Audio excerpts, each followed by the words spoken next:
that's not an option, unfortunately. I was just checking. Scott Daly is on the Hey everybody, store. Roar of the Lions UK, Matt and Ash doing a mailbag show, just getting set up here. Do you guys have a name for a mailbag episode? If so, make yourself known. Guys, how you doing? Doing great. Yeah, good.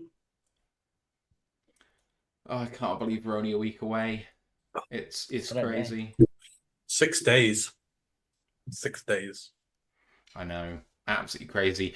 Lost Ocean subscribing at tier 1 for 13 months says to 13 more. Draft in less than a week. Let's go. Dan Pass says, hey guys, happy Friday with wavy emoji.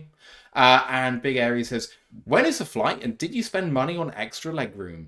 The flight is Sunday morning and no, we didn't.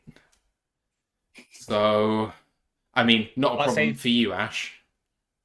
Hey, I'm not that short, but I don't mind. I've got to save the money so I can waste, not waste all, so I can splurge it all and get in each jersey. I am very much looking forward to touring Detroit's food scene. That is the thing I want to do. So, I haven't been to American yet for Coney Island hot dogs. Been to Lafayette, haven't been to American, so I think that's on my radar. Although I'm pretty sure Ryan is going to drag you to Lafayette straight away, because it's what he did with me. And go to Buddy's for Detroit-style pizza. And if there's anywhere else that we should go, let us know, because I haven't got a clue. I hope Jeremy has good food suggestions, because I ain't got nothing. A man who doesn't like mushy peas can't be trusted with his food takes. Oh, that's it. I probably can't import mushy peas, can I? It's probably illegal. Give me a second. No one's going to stop you. They're not going to go, oh, this tin of mushy peas represents a threat to a fly. You do not want to try and get into any country like Australia or America with fruits or vegetables. So, like, it's a thing. Oh, Jesus Christ! Does anyone want an ice cream? You know, even the Europeans don't pour pints that bad. It's an Erdinger. What do you mean? Right. What the heck are you guys doing from Sunday till Thursday, says Lost Oceans. So Sunday we're spending it in Chicago on arrival. We're meeting up with a few people. Then we're driving over Monday, so that's going to take most of Monday. On Tuesday, I hope, we have it booked in now. We're going to be on CBS News Detroit. Hopefully. It's booked in, so we'll be on the news.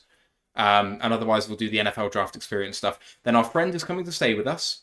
So she's going to arrive on Wednesday. No, that is Wednesday. We're on the news. She's going to arrive on Wednesday as well.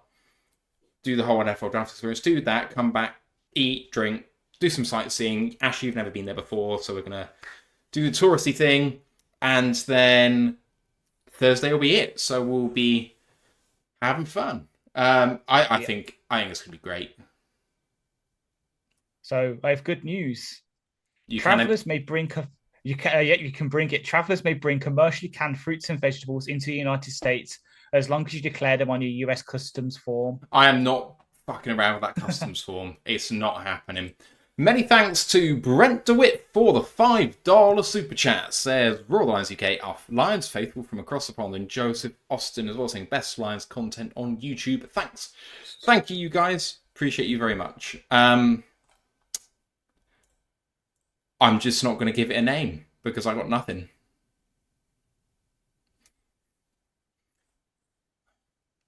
All right. You ready? Yep. Just do something like what to name this episode. That is the question. Or something like that. Let's just make a proper mockery of it. Oh, that's screwing with my head. It's late. Is this an episode title? Question mark. No? Yeah. It's getting drafty, says Carlton. Woo! I quite like that. That's better. That's better than anything I've done. Giovanni Lyons II says, you! Right, we're going. We're going right fucking now. Recording in progress. Welcome to a special episode 265 of the Roar Lions UK podcast. It's getting drafty. My name's Matthew Turner alongside Anthony Fitzpatrick and Ashley Soden. How you doing, boys? I'm good. Yeah, doing good. Nervous, anxious, but excited for the week and a bit ahead. This wasn't a planned episode, but I was itching for it. I couldn't go on after Monday's episode, leaving it like that for over a week and a half. We had to get something else in, and so we are here doing a quick mailbag before myself and Ash take to the skies to land in what I hope is a sunny Midwestern airport on Sunday afternoon. We're going to get straight into the mailbag. Don't need to worry about any of the preamble stuff. You've heard it all before, so you know where to follow us, you know where to find us, you know what to do, which really helps us out. If you've got any questions, at us. I'll see it in the live chats. We'll get to it. And we've got some pre-submitted questions too. So, boys, here we go. Junie on our Discord channel, and join our Discord channel. Why don't you do that? Says, if you had to trade up in the draft, what team would it be? Who would it be for? And what would you give to get there? So, have either of you boys thought about the prospect of moving up in this draft? I mean, I already had it in my mock. So, I feel like my question has been adequately put out there. My answer has already been put out there to this question. But what do you guys think? It's a distinct possibility with this front office. It really is. And my honest answer is you pretty much did what I would have done if I was going to trade up with your mock as well, going up to 12 for Quignon. Obviously, don't know the rough terms off my head, but obviously what you did. Or if not that, if they want to be a bit more conservative with it, maybe going up with like Pittsburgh, Miami for Jose Newton, or if Q falls, them, and then giving up maybe one of our sort of day 2, day 3 picks, a couple of them to come up and get a bona fide defensive superstar for us. Yeah, I'd move up about 4 or 5 spots when the defensive talent falls. I don't think you'd have to pay that much really to do it either. Like, we've got the future 4th from Philly next year with Swift. Thank you, Philly. Can use that. Just go up, get one of the draft's going to fall to us. Like, there are going to be so many offensive players, but the draft is just going to fall right to us. So I'm quite confident. We'll go up a little bit and we'll get someone who should have gone way earlier.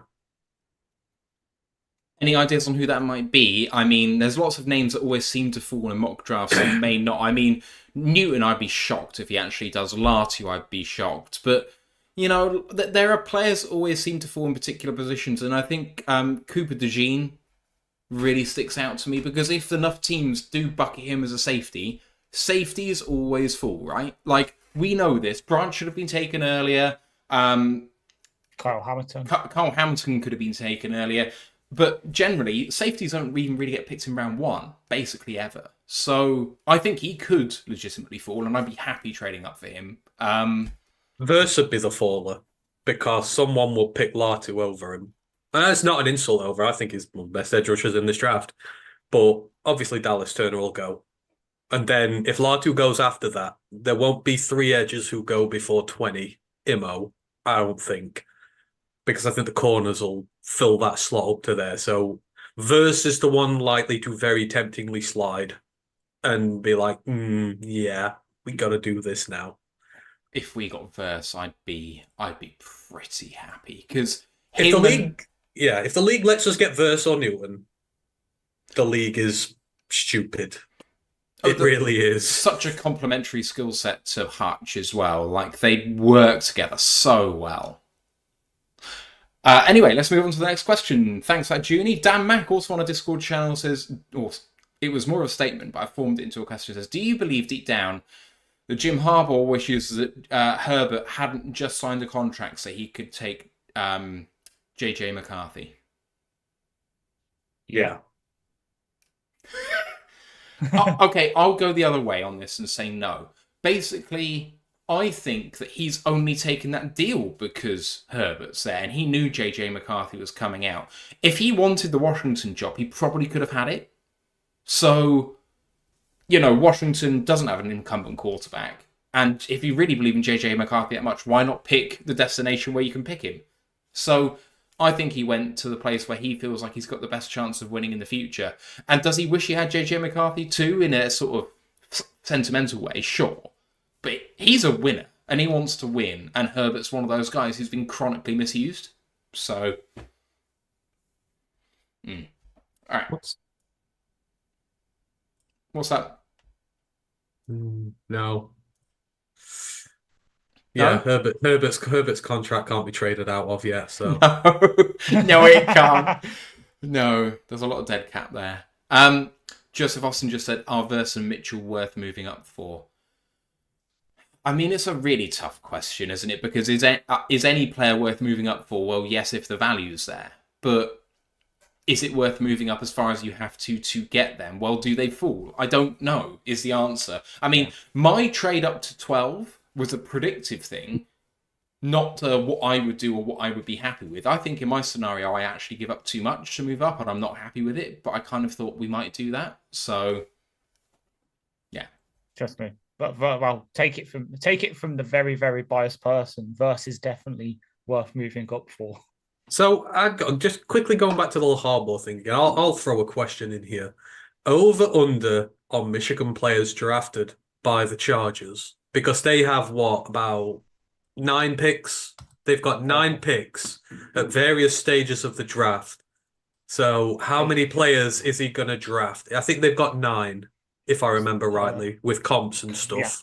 Correct. Who? So they've got What? Yeah, I think they'll draft 2. Oh, right. Okay. So they've got 9 2. picks all the way through the draft, and there's 17 Michigan players in this draft. We all know. I'm saying. So since you're saying How many? Oh, I'll not do over under. Guess how many? For 4. 4? Half the draft!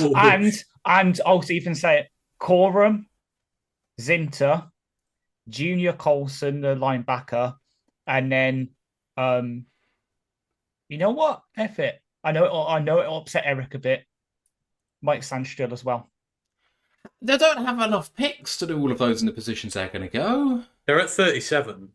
Right, let's just pump the brakes. Sandstrill, let's pump the brakes on. For Coram. Sandra Still is not a first-round pick. Let's just stop that right dead and there. He is not a first-round pick. Get the fuck out of here. He is going to be there at 37.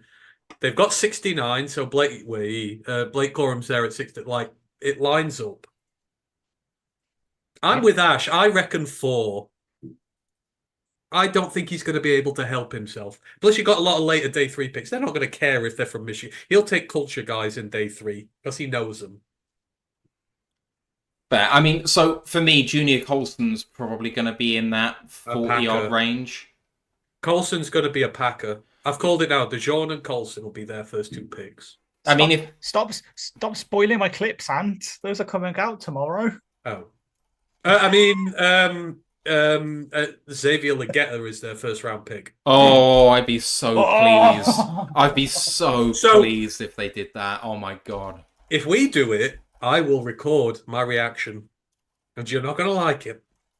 There is I have my list of players ready to have a tantrum about if we draft them at 29. I'm ready. Oh god. Jeremy's in the chat just saying I'm telling Eric on all of you. I love it. And Mike in the chat, I've seen your question. We will get to it, but we're going to rattle on through now. Adostil on our Discord says, I'm pretty sure we double up at a position again in this draft. Do you agree? And what positions do you think they will be? Can you accept offensive line and DB as one position group each? So guard and tackle counts as doubling up, or corner and safety counts as doubling up. So do you think we double up? Yes. I think we'll triple up on our line. And there'll be 3. I can see that, yeah. I can see 2 DBs. I can see 2 wide receivers. I can see 2 defensive linemen. 1 from day 2, 2 from day 3 for O-line. I think we double up at each. So I think we go guard and tackle. And I think we don't address center again. I think the guard we have will be guard, tackle, flexible. And the tackle we get will probably be pure tackle. But we shall see. Just a prediction. I just don't think that... I know that they pay Ragnow, but he's a special guy on his own. I don't think they massively value centre in of itself. It's just they have the guy that makes sense to do it. Final question from our Discord is Chromon. There's a lot's been made about Holmes's comments about the possibility of trading out of the first round. If that happens, in what scenario are you okay with it? Who has to be off the board to make it okay for you to trade back? Who would you trade up into the first? Who would trade up into the first with us? And how much would you require of them to make the trade? So obviously there's a lot of fundamental parts to that question, but it's all revolving around the same question. When's it okay to trade down? Because I do think he's right. All of those things kind of have to confluence together to make it make sense. Because at 29, if your guys aren't on the board, you don't really want to pick. But if the trade down scenario isn't good enough, you can't do it anyway. Equally, there's some guys on the board you really like, but the offer's just too good. You know, there's all of these things you've got to weigh up. So paint us a picture of the sort of scenarios that you're okay with in terms of trading down. If Verse and Newton are gone, then I'm fine going back. It's the defensive talent at 29 that I care about. If those two are gone, I'm happy to go back, if need be. As for who, it depends how the draft falls. If you're still at that point and Penix and Nix haven't gone, then you're probably going to be looking at like the Giants or someone who's going to want to sneak back in for them to the end of the first to get the 5th year with them. And of course, if it's coming for a quarterback, you will rinse them for it a little bit. But, you know, like a day 2 pick, maybe a couple of early day 3s, like I'd be happy with. Again, we don't need a draft with 10, 12 picks in it. We need the right few picks. So I don't care if it's a whole haul. If it's just an extra one, fine. Don't really mind. So that's me. No Verse or Newton. I'm happy to go back. And then it'll be into the early to mid-30s. I'm not going any further than that. Because we need good players. We don't need lots of players. We need good players. There's a difference. Yeah, so I'm probably going to steal a bit from Matt's answers to this because we were discussing it off air just before, but Dane Brugler's trade down in his 7 mark, I'll be happy with that. I could see that happening if, Newton's off the board, Verse off the board. Obviously, Mitchell's going to be off the board, but I'm putting him in there because he's my top corner. But if we get to that point where, it's decision between like Kool-Aid and Adon Mitchell, Keon Coleman, that kind of thing, where we're just in that tier of talent where moving back 10 spaces isn't really going to do much difference to us, I'll be happy to do it. That's how far usually I go back. I usually go, I think the first I've been back of myself on a mock is Tennessee at 38, just because at that point I was like, still be some people there. But if someone wants to, let's say, obviously I said it with Dane Brugler, if Las Vegas wants to come up for Penix or Bo Nix, if New Orleans do, which will be stupid from them if New Orleans do it, but who knows with that front office, maybe be happy to go back if they give us enough, and then we can pick up whoever falls out of that group, like a Keon or Caden Carson, because I think he is roughly that value, someone like that, or BB Frazier, Christian Haynes. It's just so difficult because I think I'm with Ant in terms of the tantalising prospects on defense being there is going to be the thing that prevents me from going down.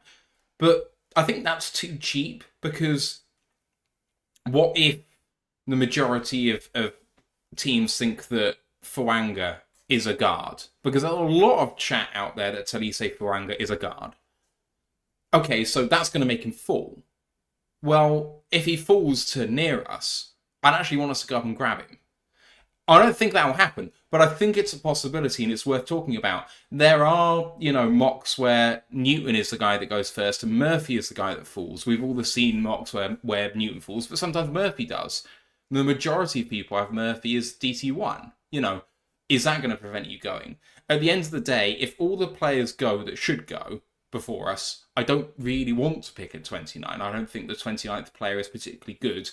I mean, you're talking about, I don't know, Zach Frazier, Lam McConkey, that sort of player. And while I'd be happy with any of those players, it's fine to draft there. I think trading down is a good value. In terms of who, it's just so tough, isn't it? I mean, if Carolina want to come up from 33, I think that would be absolutely fine. I'd be happy picking up 101 to do that. 29 for 33 and 101 I think would be really good. And Carolina are really hungry for wide receivers. They may be inclined to make that trade. I know Arizona have a lot of draft capital, don't they? And they're at 35. So they already have 27. Do they? Yeah, they do have 27. 4, 27, 35. So if they trade up from 35, we could get 90 out of that. I think that would be perfectly viable. I'd also be absolutely fine trading down 6 spots to pick up a pick in next year's draft. I think a lot of it... So we know that Brad Holmes does a lot of homework, just not on this draft, but on the next draft. So when he had a look at players, or I think this was Eric's theory, but when it looked at players that we picked in last year's draft, he knew that there wouldn't be any running backs he wanted to take, and he knew there might not be any linebackers he wanted to take. So he took both high because he believed in those players, but also it seems to fit the class that's here now. How well is he tuned into next year's class? I'm not, but that is going to feed into this discussion as well. So the problem with all of this is that we're working... I mean, I feel behind on this year's class. Talking about next year's class is just insane. But, you know, we're working with incomplete information. That's always the trouble, isn't it? West Michigan 77 on Twitter with a fluffy question for us says, which one of these 4 would you draft at 29 if they're available? Barry, Calvin, Jared, or Stafford?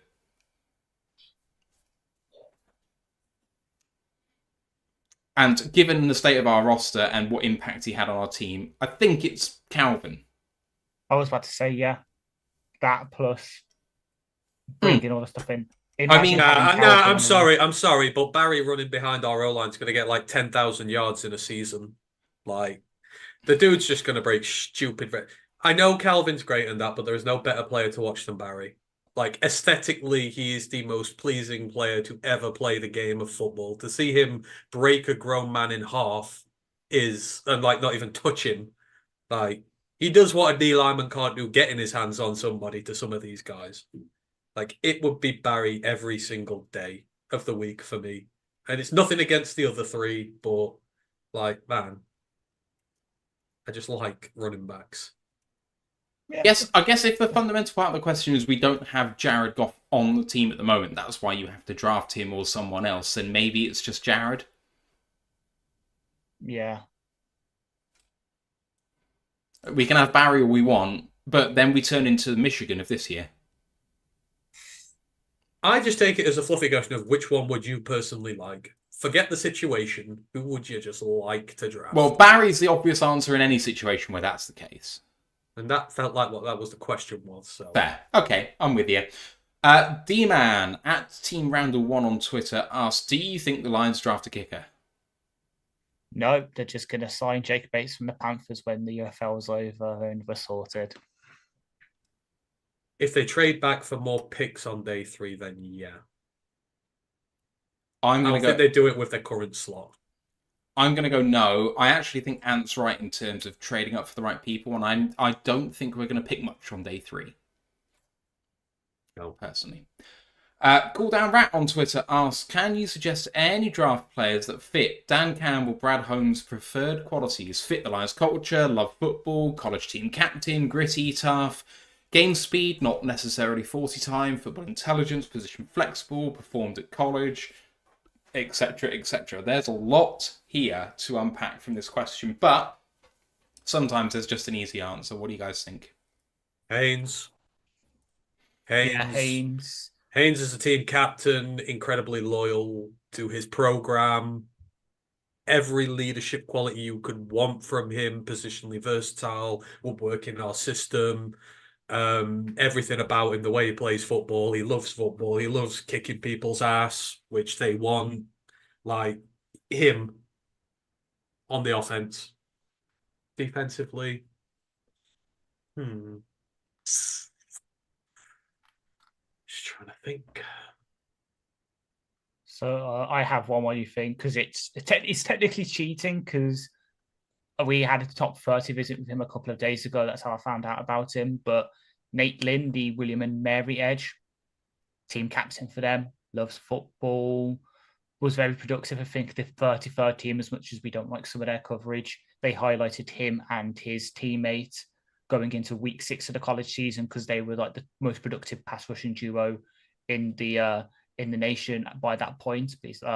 He could be him. And then obviously with you saying with game speed being included, I have to say him because of the combine performance, Keon. plays faster than that 40 time, and he's just a beast. Okay, so I'm not going to put any NC State players in here. I'll stay away from that obvious bias. But you know what? Offensively, I say Haynes. Defensively, I'm going to put Christian Boyd there. Christian Boyd, the exact epitome of what a Detroit Lions player is. I know they like him. I know they've spoken to him a lot. He's been to visit as well. But just in terms of how he plays, like he's got such quick get off and he plays with such a motor. He's great. I absolutely love him. So those are my two who immediately jump out. So I'm going to choose a player that I've only seen limited tape on because of who he plays for. And I don't know whether he's a team captain. Frankly, I don't retain that sort of information when it comes to prospects. But it is someone who, on the fringes, gets mocked to the Lions at 29. We already have a question on him later, so we'll talk about this player more in a minute. But Marshall Neeland, I think, is a gritty player on tape. And he stayed at Western for 4 years when he could have transferred. He was going to transfer out in 2023 and didn't. Michael's got it. Mason McCormick's a great answer. I will give him that. That is a great answer, yeah. I predict that. I think I've said this right now. I predict one of... Because we were talking about Boyd and McCormick and their Shrine Bowl training together with Gerald. I think I said I predict one of those two might very well be here by the time it's said and done. Like those two were just absolutely beating the 10 bells out of one another. And again, both are exactly what you want. So Neeland wasn't a team captain at Western, but he was at high school. So okay, does that count? Yeah, we'll say it counts. Sorry, Jeremy's ended all of humanity because he's made the worst dad joke of all time. I'll tell it, but it's bad. What? Oh, Ash is going to love this. He's going to have Ash in hysterics, and he's going to think that he's funny. I love the New Jersey. Hang on. Can I get the? Where is it? Where's my phone? Do it. Where's my phone? Go on quickly. I can't. My phone's on charge. It's nearly dead. God damn it! Right, you can just hold it up in spirit. The Mike McDaniel gif is up. It's there. It's his disapproving look. Okay, well, you don't even know what the joke is yet. Are you ready? I don't need to. If it's going to make Ash laugh, I know exactly what it's going to be. Jeremy says, "What is Dan Campbell's favourite dance?" The gritty. Oh, oh God! All right, end the stream. Let's just kill the stream. Many thanks to MileMarker301 for the $20 super chat, which says, "For the Detroit drama." Thanks, MileMarker. Appreciate you very, very much and all your support for the last 12 months. It's been fantastic. We'll move on. We're about halfway through our mailbag. And we've got Jack Yek on Facebook asking, "I really think we would need a wide receiver in the first 3 picks. Otherwise, I think BPA should be taken like normal. Do you guys agree? Wide receiver on days 1 or 2? I can see it. There's quite a few guys I like, but at the same time, as we highlighted on the wide receiver show, this guy's going to be on day 3 with Love. So I'm going to steal Ant's possible guy here, but Joshua Cephas. That'd be a great day 3 pick. But I can see if there's the right person there, like Keon or Ladd or day 2 Johnny, Xavier Leggetti, who actually gets drafted where he's supposed to. There's guys there, so I can see it in the first 3 picks.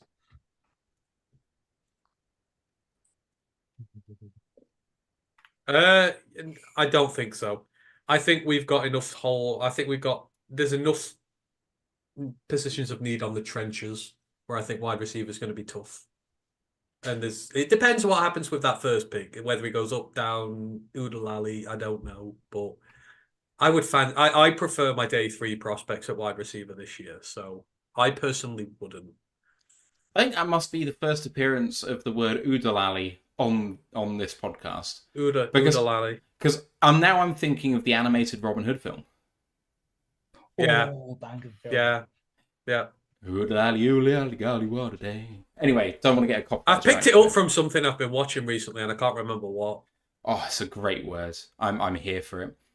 I should do a language podcast. Anyway, Tom Orton asked a question on Facebook, which is really on the minds and from whatever's happened in the last 24 hours. But he asks, which is your favourite of the 3 new jerseys? He says, let's go Lions and up the Villa Ash. But we also have a question from Lorenzo Dawson on this subject as well on YouTube. He says, I'm sure you've addressed this already. We haven't, but we are now. He asks, what was your favourite of the new uniforms, and will you be getting a jersey, and if so, which colour for which player? So pick one, I think, but which is your favourite jersey, and what name do you want on it? Black by a long... In fact, not actually by a long way. I love them all. Black, then white, then blue. Who am I going to get in the black?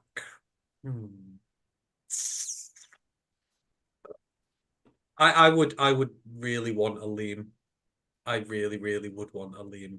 Did they pay Back in Black as the entry music for that jersey? I believe so, yes. Oh, that's like a dad joke thing, though. Yeah, I know. Of course you'd like that. Yeah, but did you see Ali McCoist rocking out to it before the game last? Yeah, was it last night? That was really cool. No, yeah. On TNT Sport, him just rocking out before the game. Oh, it's a great song, this. Anyway, I'm also getting the black. And I mean, Kirby looks so good, but I know you're going to say that, so I'm going to move on. Thank you. I want to get... I always go for someone a bit cult. I don't like going too mainstream. Scott Daly. Yeah, number 47. Not that cult. Please. I don't want to be that cult. Jack Fox, then. See, they could have at least used... Like, AC/DC's got Back in Black. That would have been better, and that would have represented Dan. I know he likes Motorhead, but he's MC/DC. Could have used AC/DC. But black and a Liam. Oh, I think that's what I'd do. Bobo Lan has it. It's Brian Branch. I love that. That's a good one, yeah. Branch or Laporta? Yeah. And then with me, I've been saying it for ages. It's Kirby, and it just sold me. I say when he was the one to model the black uniform, I was like, yes, this is a sign from up above. It's Kirby. It's always been you. In fact, no, I'm going to change my mind and be really confident. I'm going to get a black Christian Haynes jersey when we draft him. Oh, God. There we go. I mean, if we do draft him, it's going to be great because he's been your guy since day one. And I absolutely love, by the way, that Nate Tice on the Athletic Football Show has Christian Haynes in his first round in terms of big board rankings. And ever since he started having him in there, I'm like, you weren't first, my guy. I'm sorry, but my guy's first on this one.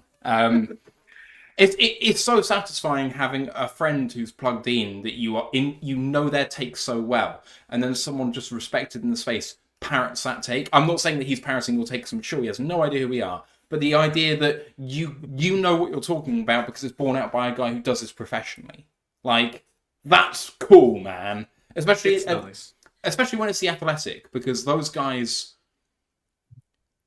They go so much deeper than some of the guys who... They know their stuff. Yeah, without trying to do anyone else down. I don't mean to even sound like I am, but like when you hear their rationale for talking about the way they do, it's insane. Hearing Nate Tice talk about why Drake May is his QB1 in this draft is a really interesting conversation. Now, a lot of people won't agree, but you listen to the rationale of why, and it's hard to argue because it's thorough. You don't have do your research. Do your research and make a compelling argument, then you can at least respect it. Exactly. So many thanks to Brent DeWitt for another $5 super chat. It says, Chargers in the Super Bowl this year or next, Lions will beat them either time. I mean, the Chargers are in full fucking rebuild mode, so they aren't going to get to the Super Bowl anytime soon. I mean, could you imagine the split loyalty with Wolverines fans there? Like, they're hero, they're the man, and they're going to make him cry like the little child. That'd be hard for them. Do you think, like, when the Rams got to the Super Bowl, that we'd have any sort of Detroit Chargers fans or whatever it's called? Not if we're facing them, no. Bloody hell, I'm not. Oh, man. Big Aries on Twitch asks, question if needed. Who would drive you mad if the Lions drafted them first? And an associated question from Michael Lucci's on Twitter. asks at 29, who is your oh my god yes pick, I can live with it pick, and oh my god no pick? So grouping them together, who's your dream, who's your satisfactory pick, and who do you hate? Goldilocks question. Yeah, so it is, isn't who's it? just right? So this has got to be at 29. So obviously the Goldilocks pick for me, the good one at 29 is Newton. Like, if the league lets him Really? Oh, that feels rich, though, no? For me, that's maybe like an oh my god, yes. No? Yeah, that's what I mean. That would be the one I'd be, oh my god, Yeah, that'd be for the top Goldilocks of the- one is like the good one. So Newton would be like okay. amazing. All right. Meh would be Kool-Aid. I like Kool-Aid, but he would just be meh for me. I like him. Kool-Aid is exactly where I was going with this. It feels like the right player at the right pick, and it's just fine. Yeah, it's fine, and it's nothing against the player because I like the player. No, there's a tier list system here for me. The one I'd hate the most, it's between Chop, Legetta, and Robinson. I would hate them, or Samra still. But by Robinson, by Robinson, you mean Darius? Darius, yeah, the edge. Because when you say I don't want to pick an edge there that's not one of the top three, basically. When you said Chop and then you said Robinson with a player in the middle, I was like, have you just put his name in two? Sorry, yeah, the edges. Sorry, I didn't actually realise. I would hate Legetta more than everybody. That would really, really, really sit wrongly with me. I would be outwardly hostile to that. No one else, but I would despise it. So I was about to say, so no one else is about to say, what happens if we draft Xavier Worthy? I wouldn't actually mind that. That's fine. He hasn't got the same red flags that AD Mitchell has.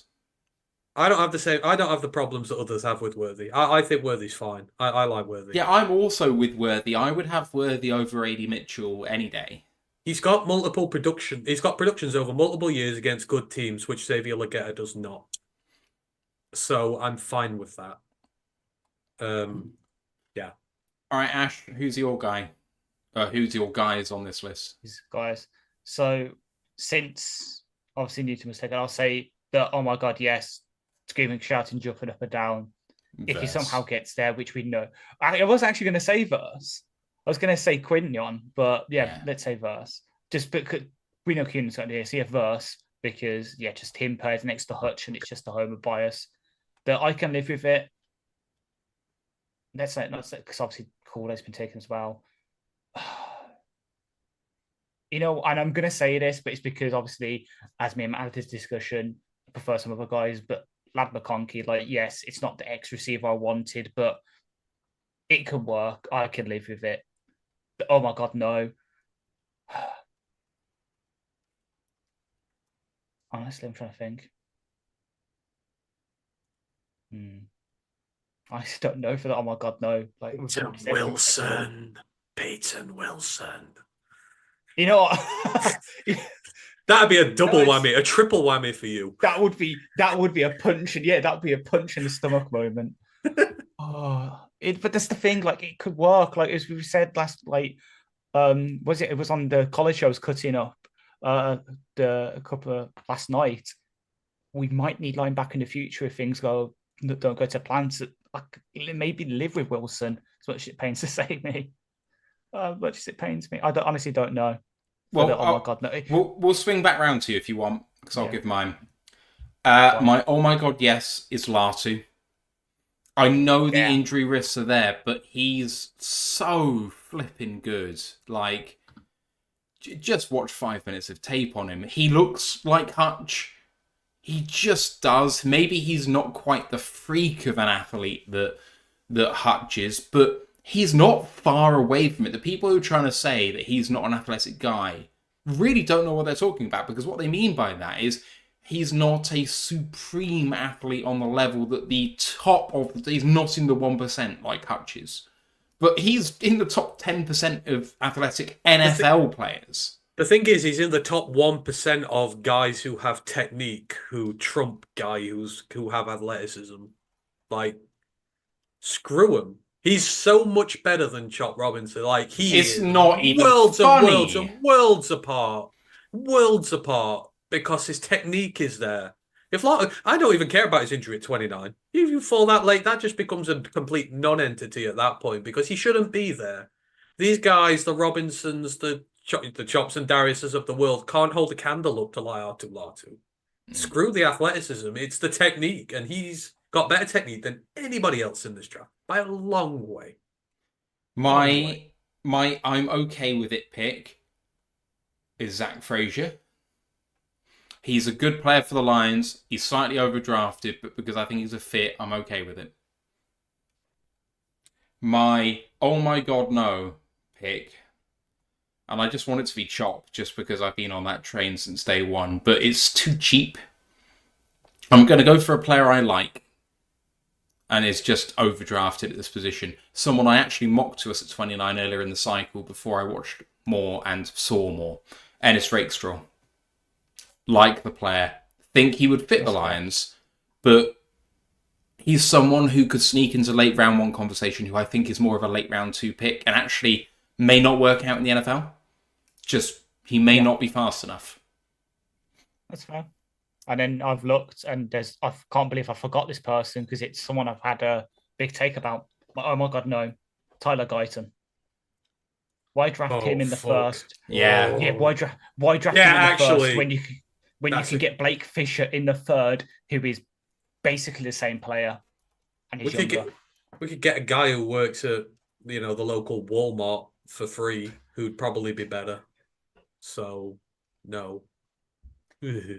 All right. Exactly. Brad doesn't. The thing is, Brad doesn't go after these chops and stuff. Like, he stays well away from these guys. He stays away from the athletic guys who can't produce.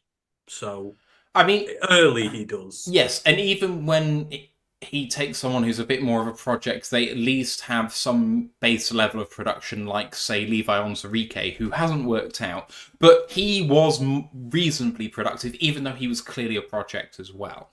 Yeah. Brad's too sensible for stuff like that.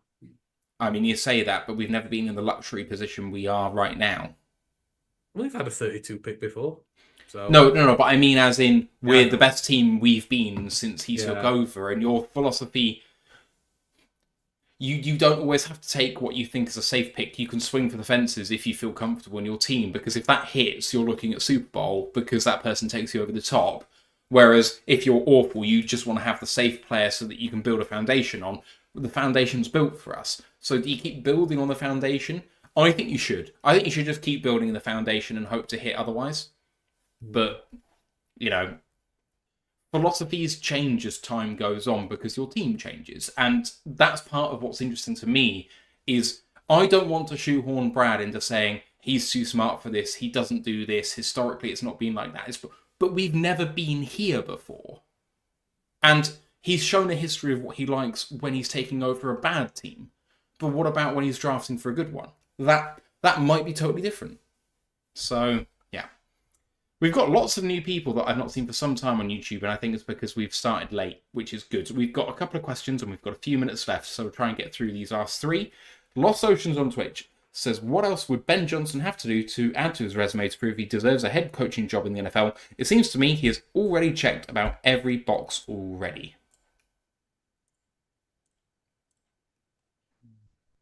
I think there's a fairly straightforward question. Sort out his third quarter performance. Yeah, coming out the half. Oh my God, yeah. Sort that and you're gold. I think he's proven everything he needs to. If he wanted a head coaching job, he'd have one. He doesn't want one enough to move on. And actually, the most successful NFL teams, in my mind, are the teams that find those coordinators who are happy being coordinators, who are very good at their job, who could be a head coach if they wanted to be, but not that they lack ambition, but they're comfortable. And, so when Tampa went on their run, they had Todd Bowles as DC. Now, he's a good head coach, but he's such a good DC. And, that kind of continued for a few years until they readjusted. But there's other examples of, offensive coordinators just staying in place, or defensive coordinators just being tenured defensive coordinators and being really good at it. And those are the teams which, year on year, you can reliably draft those systems because you don't have overhaul. And if Ben Johnson can be that guy for us, I would pay him more than the head coach to just be our OC, because I think it's kind of more important. And if he's settled with his family, I don't even want to think about him trying to prove anything, because he's already done it. Yeah. All right. Joseph Austin has our last 2 questions. He says, what about Marshall Neeland at 29? He would be in the I'm okay with it bracket, personally, for me. Like, I know he has had some buzz to go in the late first the past month and a half when people have really hit draft season. So I'd be okay with it. He'd be a good, like, sort of team fit, culture fit and all that. So that's what Brad decides to do. I trust him. Yeah, a bit the same. Yeah, I'm exactly there with you. I don't think he'd be massively overdrafted at that position. But I do think he's mildly overdrafted there. I don't think he's a first-round talent, but the difference between 35 and 29 is pretty minor, really. And he might go between those 2 picks anyway. Yeah. Another one from Joseph to finish us off. He asks, is it possible the Lions draft someone not mentioned often, and wouldn't that make sense? Ha ha ha. So, much like the Lions have managed to do the last few times, I mean, Sam Laporta came at a massive surprise at 34 last year. Yeah. I mean, he was tight end 3 or 4 on most people's boards, which probably put him back end of the second round, top of the third. We took him at the top of the second. It came out of left field. I feel like this question is kind of talking about at 29, but it could be basically anywhere. Let's say the top 2 days. Do you think the Lions have the capacity to take someone that no one is talking about right now? I mean, they took Roderick on day 2 last year. That was a bolt out of nowhere. That was, yeah. Not a single person saw that coming. Like, not even close. I mean, I think the thing is, I think there's a good chance if something like this happens, it'll be an FCS guy. There is a lot of top tier FCS talent this year. A lot who could potentially go day 2. So I think yes, because Brad scouts that better than most do. And it could be anybody, because you could, from the Shrine Bowl, we know they've talked to the guys who are going to go around that area. We know he'll have checked the HBCUs as well, because there's day 2 prospects there, specifically at edge. Sonny is gaining a ton of traction going up here. Like, if you don't feel good taking an edge at 29, then Sonny could be on day 2 for damn sure, and not a lot of people would see that coming. So I think yes, it would be an FCS guy who would shock you all. Or, because you said, as soon as you said that, someone popped into my head. There's somebody who we know we have had contact with, who is currently seen as a mid to late day 3 person. Oh, not Quantes. Stiggers. I could see there's potential that would not make, like, it wouldn't make sense to us, because obviously he's seen as a big swing and a miss, but as Matt just said, if Brad thinks he can trust Aaron Glenn to get things out of him, I could see him. And he's had like 12, 30 visits. He's been working his way up. The last mock drafts I've seen him have him just outside the comp pick area at the minute. Like, he's... What, in which round? Like the first batch of comp picks. Right, sorry. Okay, yeah. Like, sorry, the comp picks in 3 to 7. I didn't know what you were talking about. Sorry. I generally tend to term comp picks as the first lot of them. Like, it's the last lot you do, but he's been in that area. He's been hovering in that area. So it just depends whether someone loves him enough that I would figure it would be a team that would have a lot of draft picks who might do that, and they can afford a luxury. We don't possess many picks in that area.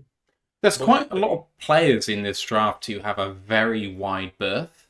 Yeah. So, for example, it's going to be love of a team to do it. Like, you see it every year at the end, in day 3, the middle, and the end. A lot of guys who are projected far back in day 3 get picked up there, especially the receiving types. Well, I mean, so for me, the person that sticks out is someone like Nehemiah Pritchett, who the consensus board is going to have him in the mid 100s, 150, 160. PFF have him at 180, but I could easily see him being picked at the back of day 2. And that would seem to come out of nowhere, I think. Yeah, so I think Christian Boyd would be a shout there. With the earlier ones, because he's also been in like the early hundreds and stuff like that. If they were going to go with the 70 pick, that could be him. As a Sunday Arthur Anderson, that could be another one. So I think Tip Ryman could go much higher. I think he could go a lot higher. I mean, the more and more that I've listened to people talk about him, because I haven't seen a huge amount of his tape, the stuff that I always thought was a knock on him is that he wasn't the best blocker, and then the chat I hear about him is that he's the second best blocking tight end in the whole draft. I'm working on second-hand information for him, but if a lot of people think that of him, but with his athleticism, like he hasn't got a lot of ball production, but that'll come.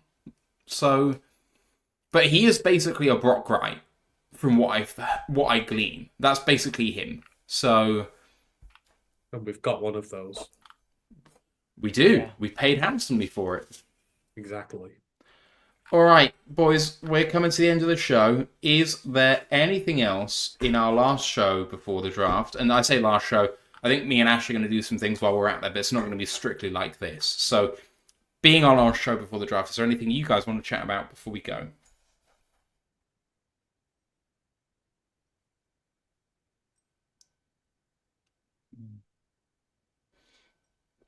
The silence is deafening. I'm gonna wrap this one up then. Thank you to everyone for all of your questions. You've been absolutely fantastic. It's been a great 12 months for the show. You guys in the live chat have been awesome. This goes to show that if we start later, we could get a lot of a bigger and more varied audience than we used to. So apologies that we always seem to be a bit too early and a bit too long for that. But we're going to try and work on that in the next 12 months. Thank you, you guys. We'll see you in Detroit if you're going. Give us a shout. Get in contact. We'll go and have a beer or some food or something similar. We need to go on a culinary experience of the city, so looking forward to it. We'll be back for some breakdowns during the draft. I'm hoping that the guys will be able to join us for that, and I hope you'll be able to join us for the breakdowns during the draft as well. And we'll see you when it's all said and done, when we're back in the UK, to break down all of the new Lions players. But for now, and Ash, thank you very much for you guys doing this. We'll see you on the other side. Let's go, Lions. One Pride. One Pride. One Pride. Recording stopped.